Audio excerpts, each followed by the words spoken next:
Hello everyone, I'm Meteorologist Charlie Ironmonger. Thank you so much for joining me today for your 1 p.m. news and weather update from the First Alert Desk. Now we've got some news that is going to be impactful specifically to Medicaid patients across parts of eastern North Carolina, specifically in the Greenville area, as the state-funded healthcare program Access East is getting its staff cut due to funding cuts. WITN obtained a Worker Adjustment and Retaining Notification Act notice from the Department of Commerce stating that 31 employees at Access Health on Stantonsburg Road will be let go. The January 19th letter, signed by ECU Health Chief Human Resource Officer Kelly Weatherly, says the cuts will begin March 31st. Access East works with funding provided by the North Carolina Department of Health and Human Services Healthy Opportunities Pilot Program, or HOP. HOP was discontinued on July 1st, 2025, after the General Assembly did not include funding for the program in the state budget.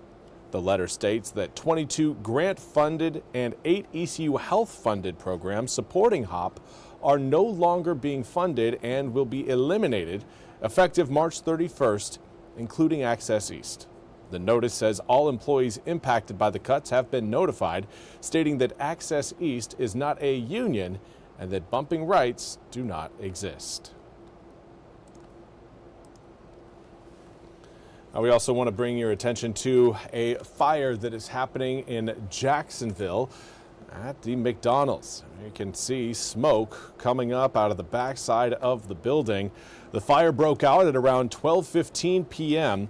at the McDonald's on Western Boulevard near Country Club Road in Jacksonville. Now, smoke from the fire could be seen several miles away, and police have shut down part of Western Boulevard. Jacksonville and Camp Lejeune firefighters are working to put out the fire. Stay with WITN-TV and WITN.com for more on this developing story.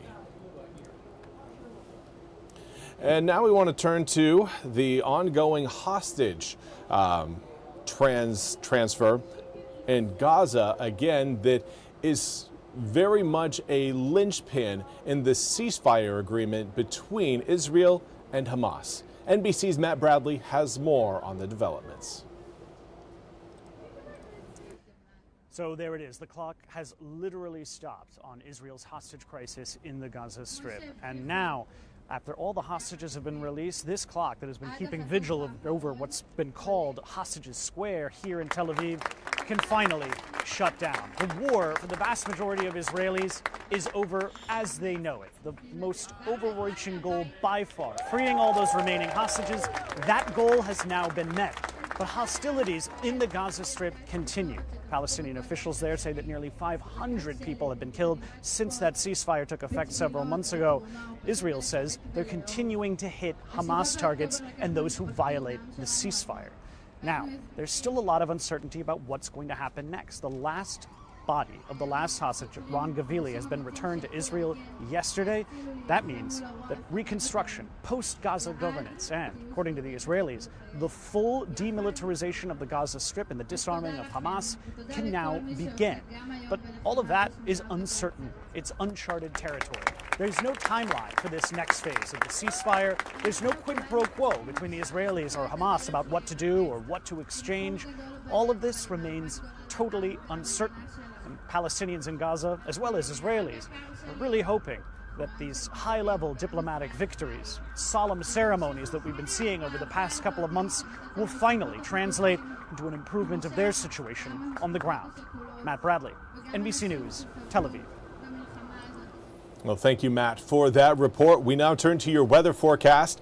We've got quite the weekend ahead of us. I know you're probably saying, well, we were looking at quite the weekend last week. This one is looking a little bit more like a classic snowfall setup. Obviously, we need the area of low pressure that will bring us the moisture to actually develop before we can get a clean read on the system. But for now, this meteorologist has got his sled out at home, out of the attic, ready to roll. Obviously, we're not going to need it until we get potentially into Saturday and Sunday, but, you know, I'm excited. What can I say? 34 degrees right now in Greenville. Comes with a west-southwesterly breeze at 7 miles an hour. Lots of sunshine across the area right now, and it feels like 28 because of that breeze. It is going to again remain cold over the next several days. Right now we are slightly above freezing by maybe a few degrees across many inland areas. Along the coast right now, Hatteras still looking at 30 degrees, 31 in Manio, 31 as well in Elizabeth City. It is still cold as you get closer to the coast, but again, everyone is dealing with the chill. Just because, you know, some areas are at 33, 34 degrees compared to 30 degrees, I don't think anybody in the 30s is really saying, oh, I'd much rather be at 34. No, it is cold no matter where you go, and compared to where we were yesterday at this time, all of us are certainly colder than yesterday, but Beaufort, very much so. 14 degrees colder right now along the Crystal Coast than what we were seeing yesterday. Now this is going to help warm, well, I don't want to say warm us up, but keep us warmer later on this evening than what we woke up to earlier this morning. And this being southwesterly winds. Right now blowing in at around 6 to 12 miles an hour. The southwesterly flow tends to again have a positive influence on heat in the east. As we head through this afternoon, that southwesterly breeze could potentially carry air temperatures up a little bit higher than where they're at right now, but I'm not anticipating any sort of big jump in heat as we head through the next few hours. Later on this evening, again, temperatures dropping well below freezing by the time we reach around 6 p.m. And then from there, we will stay below freezing until we get to around 10 a.m. tomorrow morning.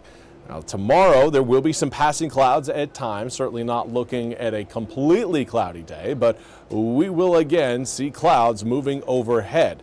The clouds that provide us the raindrop, well, I don't say raindrops, precipitation this coming weekend will likely be here, well, off the coast by the time we get, I would say, to Thursday afternoon, Thursday evening. At that point, we're looking at a pretty good chance of starting to see that low form, and that will give us a pretty good, a clearer picture of exactly where it is headed.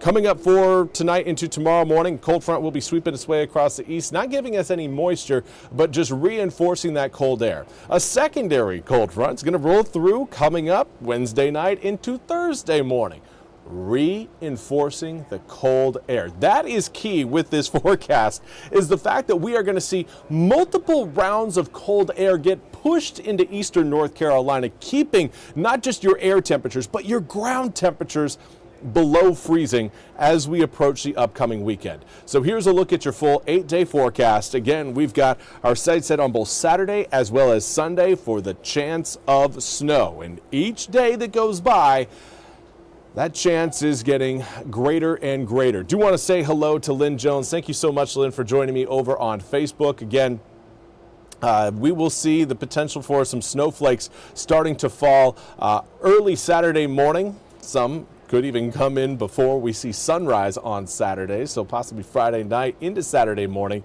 We'll see some snowflake action, particularly for those of you watching closer to the Virginia line, and even kind of the north side of the Albemarle Sound. I think those areas are likely going to be seeing the snowflakes first. But at this point, it's looking like the snow is going to be spreading throughout eastern North Carolina if weather data holds consistent. That is kind of the big caveat right now, is will the weather or will that low pressure system do what models are suggesting it will do? If it goes a little bit haywire and decides it wants to move further inland or move a little bit further out into the Atlantic, that can completely ruin a snowfall forecast and turn it either into cold rain or end up without any moisture at all, and we end up again seeing nothing, just cold air. So right now we are still again looking at uncertainty with the weekend forecast, not putting out, of course, any accumulation numbers as of yet, because there is still that chance this thing swings out a little bit further east or further west and completely upends that snowfall potential. But right now it is looking likely that we will have snow coming in this weekend on both Saturday, pretty much through the day on Saturday, extending into Sunday as well. Groundhog Day, 34 degrees.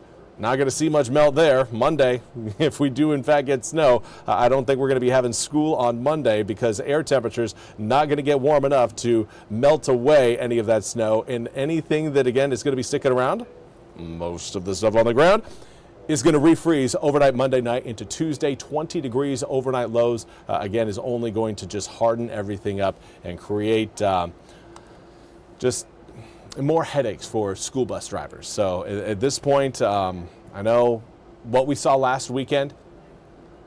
We were anticipating quite the snowfall event. It didn't actually happen, did not come to fruition. And in fact, coming up tomorrow at 2:30 in my next Charlie Loves Science segment, we are going to be breaking down exactly what happened last week, taking a look at the model data of where things were projected to go on really Tuesday, and then seeing what was projected on Wednesday and then what actually happened, and compare that to what we're seeing so far this week to give you guys kind of a better look at, okay, it's not just a winter weather forecast from one weekend to another. There are definite intricacies that again affect how much wintry weather we see, what type of accumulations we see, and how much accumulations we potentially see. So that again is coming up tomorrow at 2:30. Be sure to join me. But until then, I hope you all have a fantastic rest of your Tuesday. We'll be back here with more news and weather at the First Alert Desk coming up at the top of the hour.